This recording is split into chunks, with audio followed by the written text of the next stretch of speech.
And welcome back to Meeting of the Minds. Today I'm here with the great Michael Hichborn, the president of the Lepanto Institute. Very honored to have you with us. Thank you, Michael. Thanks for having me on. It's great to be here.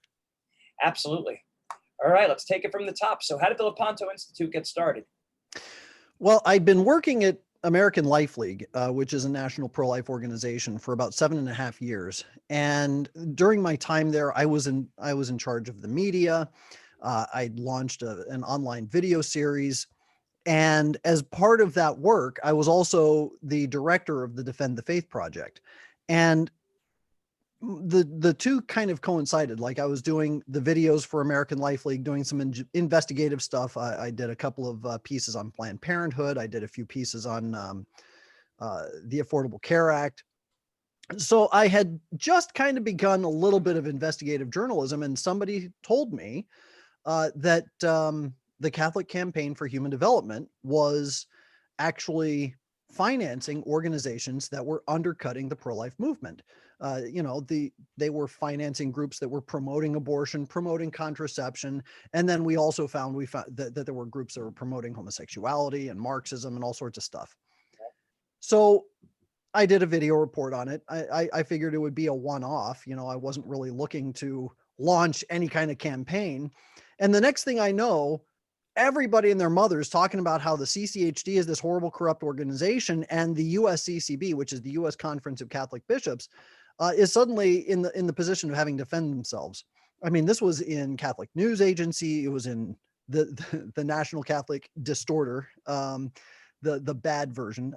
It was in National Catholic Register. It was every major Catholic publication in the United States was talking about this. And I was like, wow, this is actually a pretty huge story. So it turned into more of a campaign. I was like, well, if we found just a few groups that were doing this, I wonder what happens if we look at all of the groups. And we found a whole lot of problems. I mean, just a whole mess of problems.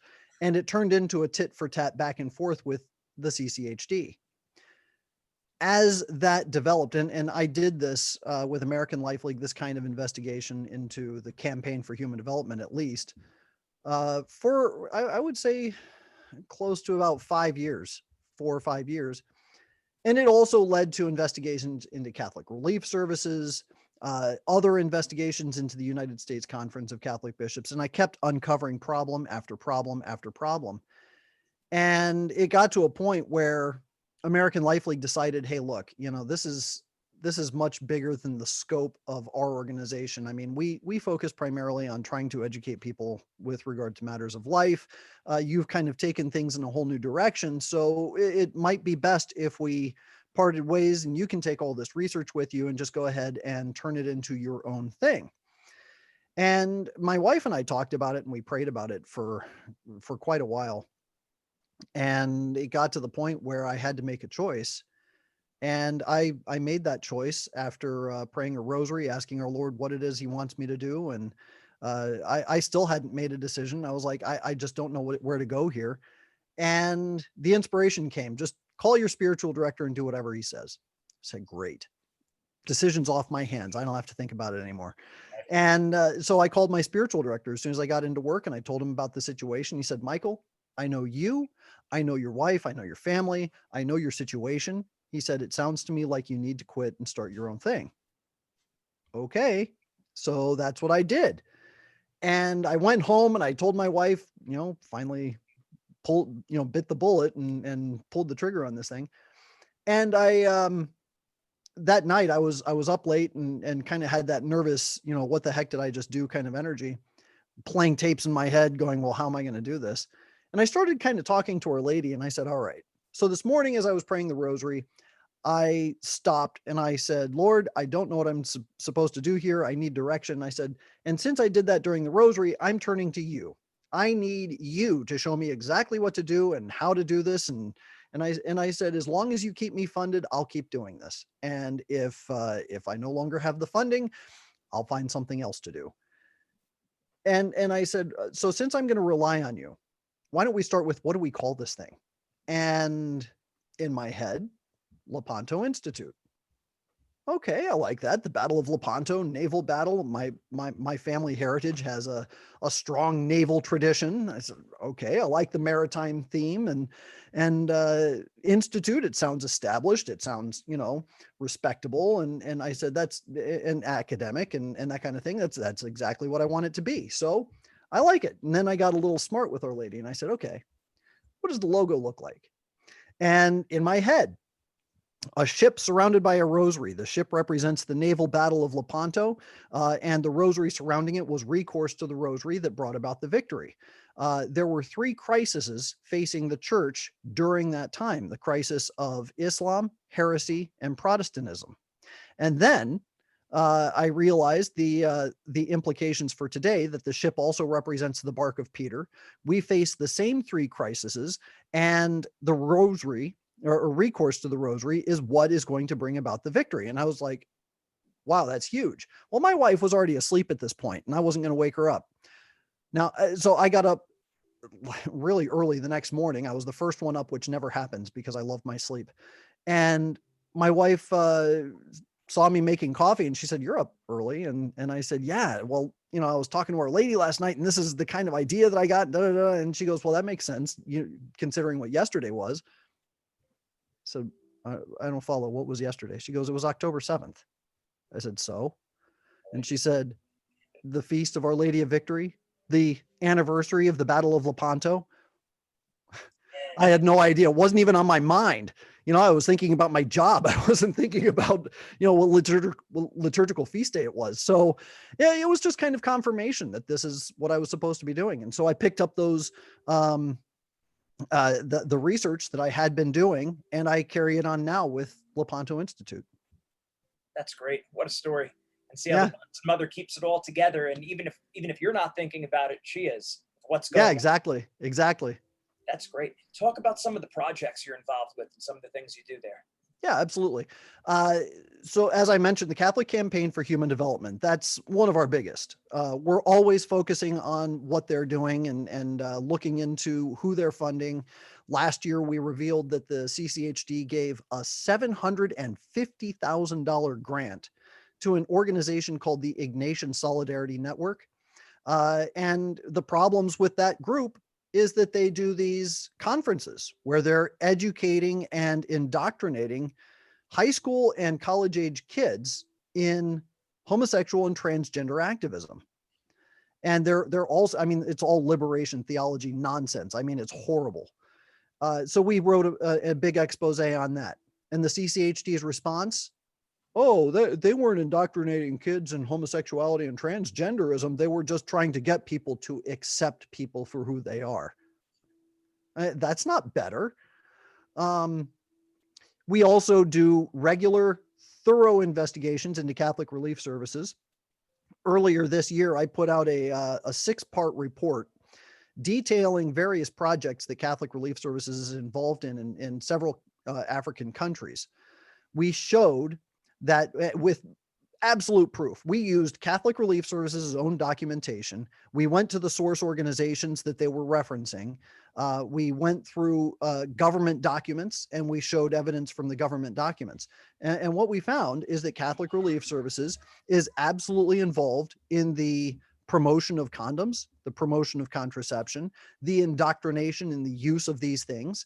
And they even partnered with organizations that are affiliates of Planned Parenthood in order to create what are called health referral networks. So they'd go into an African village and they'd say, "Okay, you've got an expert organization over here, which is really good for fighting against domestic violence. And then you've got one over here it's a clinic that can help people kind of figure out what their malaria and their tuberculosis vaccination schedules are and keep all that straight. And then if somebody has a problem with this, they go over here." So all these organizations are referring to each other for what's called case management. An individual, they do an assessment and they say, "Okay, this person needs X, Y, and Z," which means they should go to this organization for X, this organization for Y, and that organization for Z. Included in that health referral network, created by Catholic Relief Services, are organizations that are affiliates of Planned Parenthood, organizations that are actively pushing to get abortion laws passed in Kenya and Nigeria, organizations that hand out contraception. So we proved all that. CRS has yet to dismiss or even discuss our findings. So that's kind of another thing that we do. I have also investigated Caritas Internationalis, which is the national umbrella organization run out of the Vatican for all of the international aid and development charities of the various bishops' conferences of the world. Catholic Relief Services, for instance, is a member of Caritas Internationalis, as is Development and Peace in Canada. Another organization called Cordaid, which is run out of the Netherlands, and we busted them because they actually were funding directly Planned Parenthood.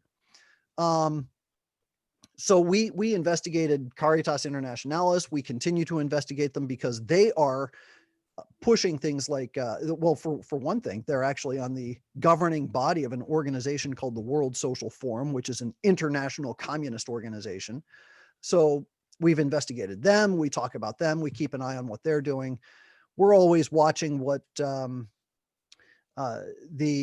Vatican is doing with its Pontifical Academy of Science and the Pontifical Academy of Social Sciences. So we consistently and are always just conducting these investigations into these various groups to see what they're doing. On top of that, and this is more useful to the common layperson, we take our research and find all these networks of organizations that are doing terrible things, and we've come up with a charity reports list where we're showing that organizations like Care International and Save the Children and Mercy Corps, Food for the Poor, Unbound, all these different organizations that we have actually investigated and looked into, we put together in our charity reports list to say, hey, these are the organizations that we've vetted.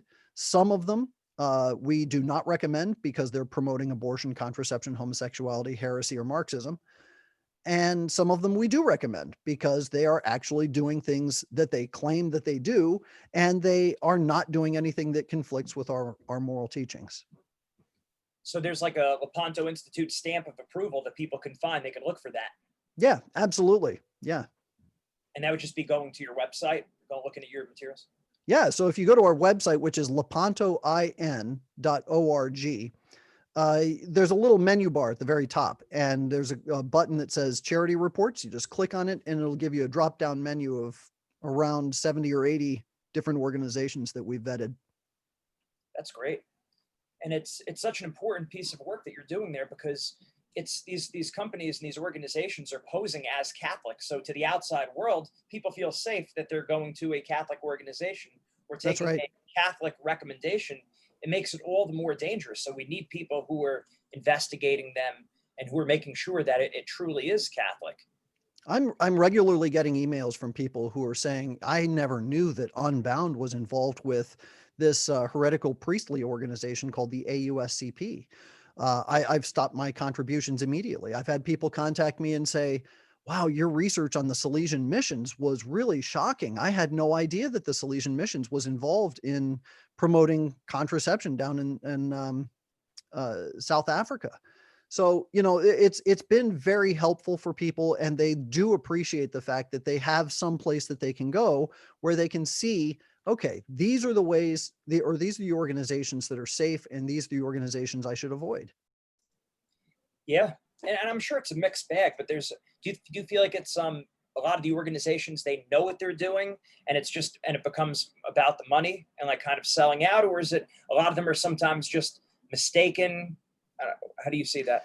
So the only time that I have ever seen the organization realize that they made a mistake was the organization called Cross Catholic Outreach. They were participating with an organization called the Association of United States Catholic Priests, which is a heretical organization. I mean, the AUSCP is rotten. And we reached out to them because we had been advocating for their organization, saying, hey, Cross Catholic is a good organization to give to them. And people would then go and donate to Cross Catholic. But when we found our report, I called them and I said, look, I actually spoke with the president and I said, this organization, AUSCP, is rotten. It's terrible. You guys need to withdraw your support. Otherwise, I'm going to have to put you on our do not contribute list. And he said, well, I've never heard of you guys and I don't know who you think you are. Da, da, da, da. We work with all kinds of people. And I said, it's unfortunate that you said that. I really am sincerely saddened that you said that. So we put them on our do not contribute list. But then about a month later, when they had a sudden drop off in donors, they announced that they were no longer participating with the AUSCP, and we put them back on our contributor list. So that's the only time I have ever seen a change. Every other time with organizations like Care International and Mercy Corps and the Adventist Development Relief Agency, all these other organizations, they are ideologically supportive of abortion, contraception, and that kind of thing. And then in other cases where it's like the Salesian missions, the only mistake that they made is that they got caught. And while they claim to be philosophically and ideologically linked with the Catholic Church, they do things that are contrary to church teaching, and then they lie about it afterward. So the individuals who are working behind the scenes trying to get things done and making things happen, for instance, at the Salesian missions, what we discovered was that they had been running a program called Life Choices down in South Africa. The program itself was extremely pro-contraception and promoting condoms.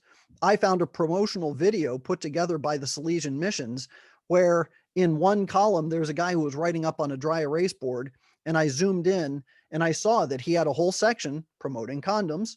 I found a bunch of newsletters that were produced by teens that were going through the Life Choices program of the Salesian missions, where they were talking about the contraception and condoms that they were told about through the program. So I had multiple ways of verifying the information. Salesian missions denied that they ever did anything like this. They continue to deny it. And then I looked at the guy who was in charge of getting the government grant to make this happen. And this guy is an active, avid homosexual. And so I reported on him. And of course, the Salesian missions denies any wrongdoing on that part too. But the point is, there are those who work at the organization who are ideologically supportive of the evil work being done. And, the organization itself, the leadership at the top may or may not know what's going on, but they have an obligation once they find out to do something about it. And that's where the problem comes in, because then they just turn right around and say, oh no, we looked into it and we found ourselves innocent of all charges. You've lost audio. Okay. So it seems like at certain times you will offer a letter of like a fraternal correction before you, so to speak, blacklist them. Oh, absolutely. Yeah. And the thing is, for instance, with Cross Catholic Outreach, because we knew the character of those who were conducting the organization, we figured it had to be a mistake that they were working with the AUSCP. It just didn't make any sense. With Catholic Relief Services, I started investigating them and working with them. I've met with their top staff a number of times. I've had several meetings with the chairman of Catholic Relief Services, the bishop chairman, the different ones over the years. And I went through and I showed them my findings, and they always promised, well, we'll look into that. And they never do. They never send me the correction. They never send me the information. And I promised them, I said, look, I'll go ahead and supply you what I find before I report. And I did so with the previous chairman of Catholic Relief Services. And he, to his credit, he would look into it, but then he would get the most asinine and insane responses from the people that work for him that were so stupid. I mean, literally these responses were so stupid that you would have to be a lump of rocks in order to actually accept what they were being told. And I'm not saying that this bishop is dumb as a box of rocks, but he was just conveying to me what he was told. And he would even say, look, Michael, I don't necessarily buy what they're saying. And I'd say, well, that's good, but that you have to do something about this. You have to fix this. And he was trying, and I commend him for his efforts. But the fact of the matter is, Catholic Relief Service is such a huge bureaucracy that even the chairman of the board of Catholic Relief Services can't fix the problem. You have to fire everyone at the top and start from scratch. Yeah, no, that makes sense. And what are some upcoming projects that you have coming or things that you see for the future? Well, right now, we are continuing to go into our research with Catholic Relief, or I'm sorry, Catholic Campaign for Human Development. They just released their latest grants list back in August. And as we were looking into it, we broke a couple of major stories. Catholic Campaign for Human Development was funding a group, a network of organizations called Faith in Action. And what we found is that Faith in Action, as a networked organization, was campaigning for Biden. They were actively pushing for Joe Biden to be elected. And on top of that, they were supporting all of the riots. They were supporting the calls for the defunding of the police. They were one guy who's high up in the organization. He posted a picture of the Minneapolis Police Department being set on fire. And he said, "This is like Moses in the burning bush. We have to understand the burning bush." And I'm sitting there going, are you nuts? Are you insane? And these people they're actively pushing revolution, rebellion, and the CCHD is funding it. So that took up a lot of our resources and time, because that one network comprised about 29 different organizations of the CCHD. So we did a series of reports on that. I'm still conducting research on that network. But I mean, there are 217 different grantees of the Catholic Campaign for Human Development for this past year. So we still have a lot of work to do, a lot of figuring out to do. The CCHD's next collection, is just in a couple of weeks. Great. Well, it's so important, the work that you're doing. We need to send more and more people your way, and we want to do that. So say the website again, and then also any social media pages, books, resources, and Sure. I'll link them all to the show notes of the video. Fantastic. So our website, once again, is lepantoin.org. That's lepantoin.org. You can go to our website. That's primarily where you're going to find our activity. If you want to follow us on social media, we're primarily on Facebook. So if you look up Lepanto Institute on Facebook, you can follow our reports there. I personally am most active on Facebook. So if you want to follow the things that I'm thinking and stuff in general regarding the kind of work that we're doing, you'll find most of the activity on my personal Facebook page. So just look me up, Michael Hichborn. That's Hichborn. And I'm pretty much, I think I'm the only Michael Hichborn on Facebook. So I should be pretty easy to find. Excellent. Thank you so much, Michael. And thank you on behalf of the church for the work that you're doing, because she needs protection. And a lot of times the enemies are within, and we need that help, right? I mean, Christ cleared out the temple when he saw the problem. So we need that. It's of course love, and it's also truth. It's both and. It's not either or, and that's what you're doing. That's right. That's right. God bless you, Michael. Thank you very much. Thanks for having me on. God bless you too.